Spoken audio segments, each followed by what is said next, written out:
Pozdravljeni v še enem utrinku. Počasi se naša redna srečanja bližajo koncu, ampak to še ne pomeni, da bi lahko bili slabe volje.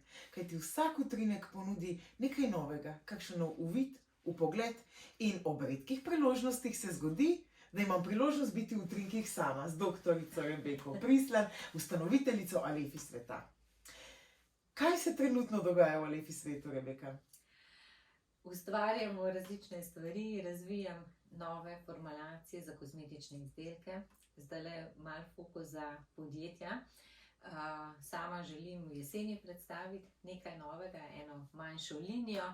Kar se pa tiče na drugi strani, pa raziskujem slikanje biopolja, da se počutimo dobro. In ker se želimo počutiti dobro, se bomo hitro potopili v naslednji utrinek. Še predtem pa seveda, vprašanje zate. Ali misliš, da vpliva kaj drugega kot samo naš lasten razum na to, kaj je naša naslednja odločitev? Kaj je naš naslednji korak? Kam bomo šli naprej po naši poti? Ena je sigurno stvar, da je malo povezano z okoliščinjem, v kateri smo, kdo je še vpet v te odločitve, ki jih mi sprejemamo. Nekatere odločitve so pa res odvisne samo od nas, predvsem kako začnemo dan, kakšne misli zberemo. Vemo, da iz mislih pridejo besede, dejanja in potem tudi naša nekak pot se iz tega oblikuje. Tako da rekla bi, nekatere stvari res se lahko odločamo čisto iz sebe, da smo mi tisti, ki rečem, jaz sem lahko zdaj vesela, lahko mi gre pa vse na živce. V tem smislu so pa določene odločitve, selitev oziroma mogoče kakšno poslovno sodelovanje, ki je več ljudi, takrat moramo pa tudi komu prisluhniti, da mnenja damo skupaj in se skupaj odločamo za novo pot. In v bistvu je zanimivo pogledati nazaj, kaj je botrovalo kakšni naši odločitvi ali pa našemu koraku in z eno dodatno modrostjo pogledati na to, seveda brez obžalovanj, kaj čemo za nazaj, a ne? Včasih radi gledamo za nazaj, pa želimo kar kaj popraviti ali pa pisati druge scenarije.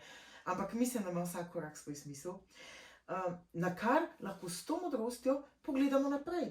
In to mogoče vpliva na naše odločitve v prihodnosti.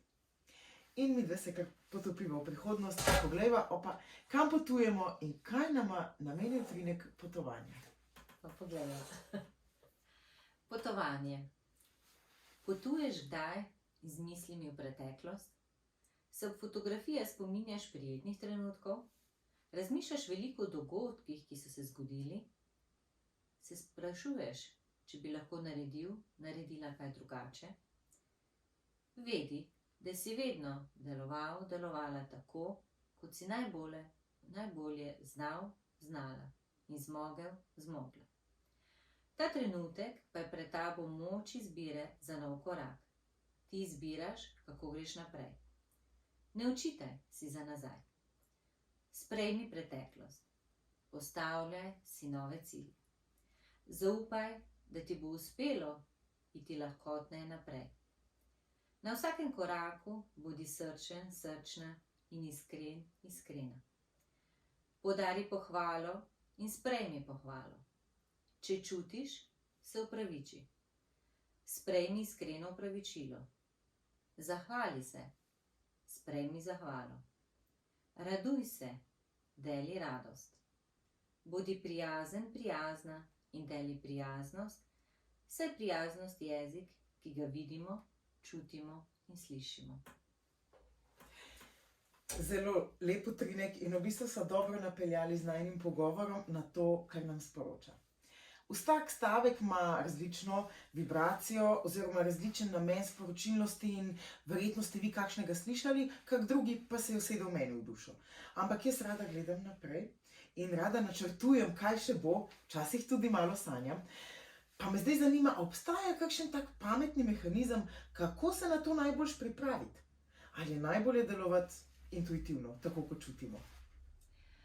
Jaz se rada pripravim na nek način, imam rada planirane stvari, vendar sem z leti spoznala, da pa včasih vse ne gre po planu, tako kot si želimo. In če smo na neki točki ustavljeni, oziroma se izide drugače, mogoče je pa to bolje.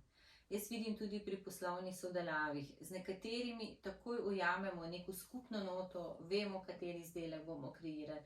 Pri nekaterih se vleče in mogoče se izkaže, da ni še pravi čas. Tako da, če gledam iz tega vidika, je predvsem, mislim, da tle pri našem delovanju je težko, da bi samo intuitivno delovali, da ne bi nič planirali. Že tako mi ženske, ko smo v vlogi mame, žene, doma že zjutraj razmišljamo, danes bomo to skuhali, imamo sestavine, pa mogoče moramo perilo obesti, kaj pospraviti, in iz tega vidika je težko reči, zdaj pa samo intuitivno, kam me pot pelje. Je pa seveda pri tem, kako kreiramo poti, kaj želimo delati, na kak način želimo speljati, je pa v naših rokah. In zato je to tudi zadnji stavek, bodi prijazen in deli prijaznost. Verjamem, da vsako stvar lahko povemo na nek lep, spoštljiv način. Ne rabimo kričati oziroma nekomu nasproti dati še večjo slabo vest, kot jo ima, oziroma ga spraviti v jok, ker konec koncev to, kar dajemo, je tudi odraz nas. In če smo sposobni iti v to mero, da prijazno, lepo podamo stvari naprej, je velik uspeh za nas. Zato s prijaznim korakom in veselo naprej v prihodnost, kjer seveda krojimo sami, pa naj bo zanimiva, vzpodbudna in polna spoznanj, ki nas potem lahko okrepijo za nadaljnje korake na naši poti. Uspešno in veselo stopničenje vam želim in se vidimo prihodnjič. Tebi, Rebeka, pa hvala. Hvala. Dija.